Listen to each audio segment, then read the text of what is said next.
Hi, today I have Professor Lav Varshney on the show. He's a professor at University of Illinois Urbana-Champaign, and he has done his master's and PhD from MIT and also got a thesis award.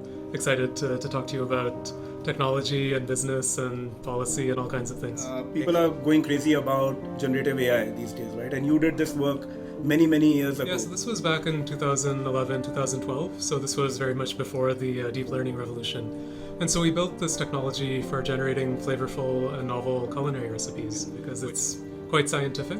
It's something that people can relate to very easily, everyone eats. And we use that to pretty significant impact. It was more than $100 million of impact for IBM. They do a lot of generative stuff. And there are two views which are emerging, right? One is that they are so powerful. I actually worked on large language models myself when I was at Salesforce back in 2019. And we open source released the first billion parameter plus model at the time.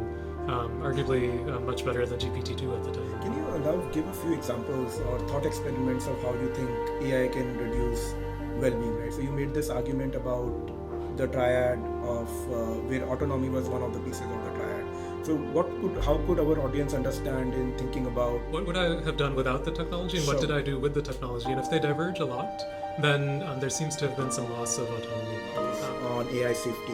So can you talk a little bit more about how regulation should be thought of, right, when we're thinking about AI, which kind of balances?